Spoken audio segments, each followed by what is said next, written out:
Қайырлы күн, құрметті оқырмандар. Қазына Кезет каналына қош келдіңіздер. Біз бүгін адам болған жылан атты ертегінің екінші бөлімін тыңдайтын боламыз. Ендеше құлақ түрейік.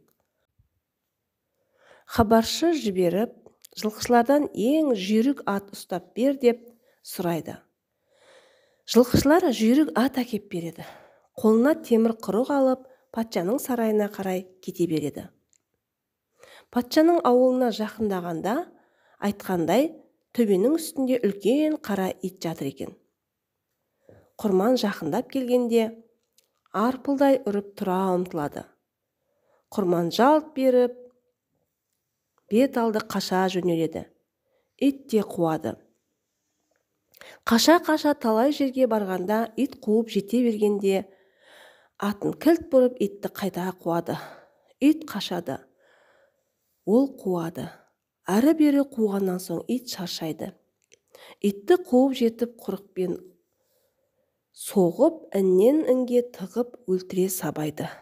Ит өлетін болып бір қуысқа тығылады. Атынан түсіп итті құрықпен түрткілеп өлтіруге жақындайды. Өлуге таянғанда, «Ей, өлетін болдым, енді қой» деп адам қалпына келеді. Қараса, әлгі бұғынам деген патша екен. «Ертең тағы тығыламын, келіп тауып ал» деп үйіне кетеді. Ертеңіне ертемен тұрып, кешегі атына мініп, құрығын қолына алып, патшаны іздеймін деп кетіп бара жатқанда, әйелі шақырып алып, «Қайда барасыз?» деп сұрайды.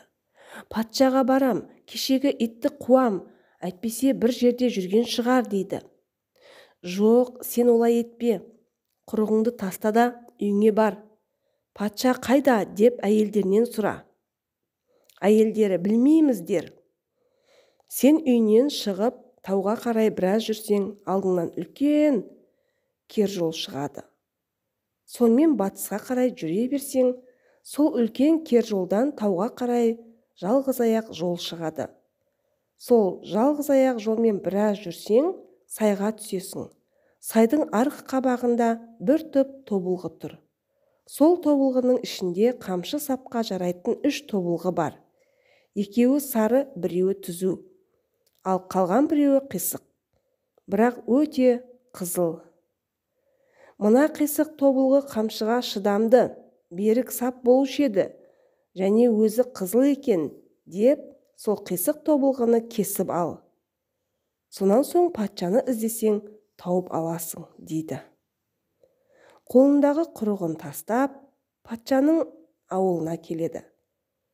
Келіп, патшаның әйелдерінен, «Патша қайда кетті?» деп сұрайды. Қатындары, «Білмейміз» деп жауап береді. Ауылынан шыққан үлкен кер жолға түсіп жүре береді. Біраз жүргеннен кейін алдынан тауға қарай жалғыз аяқ жол шығады. Сол жолға түсіп алып тауға қарай жүреді. Бір сайға түскенде арғы бетінде бір топ тобылғыны көреді. Барлық тобылғыдан биік 3 тобылғы көрінеді.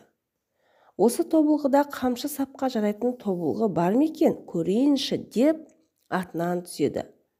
Әлгі сапқа жарайтын 3 тобылғыны көріп, осылардың бәрін 3-еуін де алуға болмайды. Мұның қайсысын алайын деп біраз ойланған болады да, осы қисығы қамшыға мықты болушы еді ғой деп, бәкісін алып, қисық тобылғыны кесе бергенде, «Ей, Құдай атқыр, бұл мен едім» деп патша шыға келіпті. Сонда Құрман, «Ой, тақсыр, мұнда неғып жүредіңіз?» депті.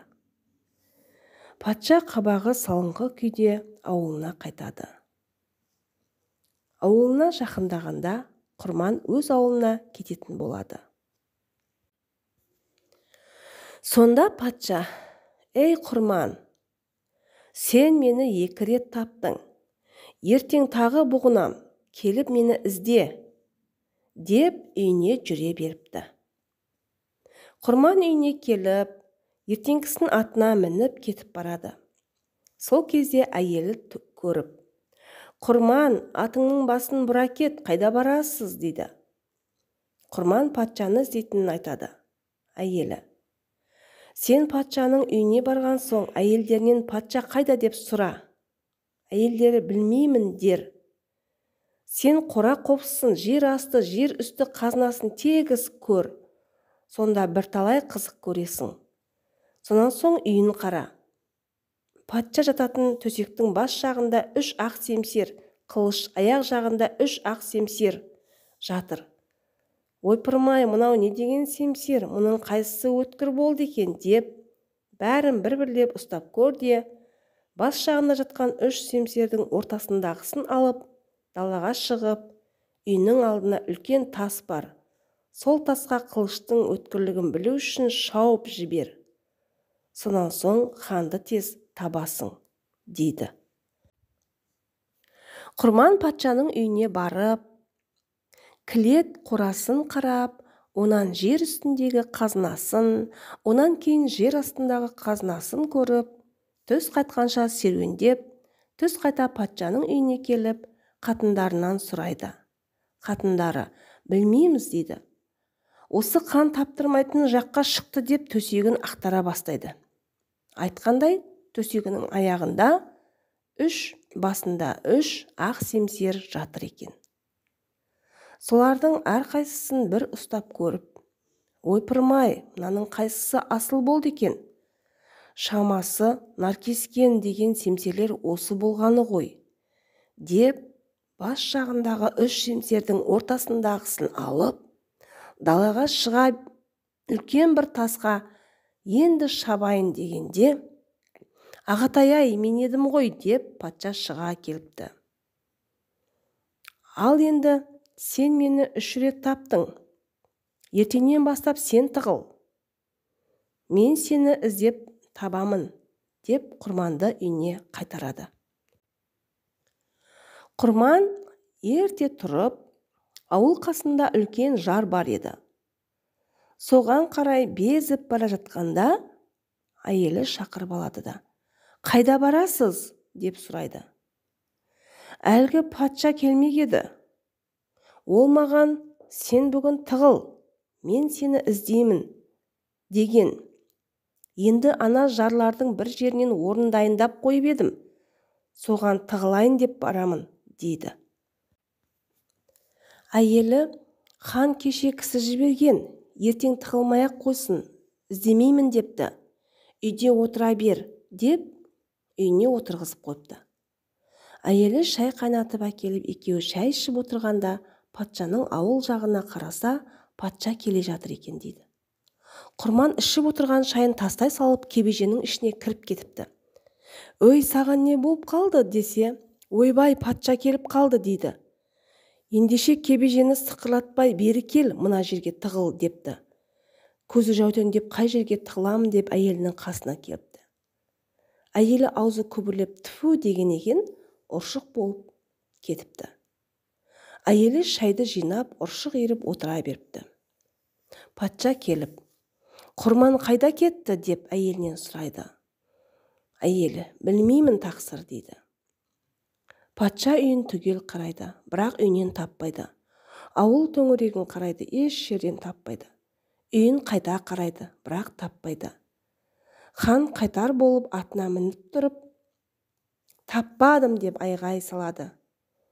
Әйелі ұршықты шанши салып еді, мұндамын деп Құрман үйден шыға келді. Ертең тағы тығыл, деп хан ауылына кетеді. Құрметті оқырмандар, біздің бүгінгі ертегіміздің 2-ші бөлімі осымен тамамдалды. Ертегі сіздерге ұнаса, лайк басып, комментарий қалдырамыз. Келесі ертегінің қызықты бөлімін жіберіп алмас үшін қоңырауды басып қойыңыздар. Сау сәлеметте болыңыздар.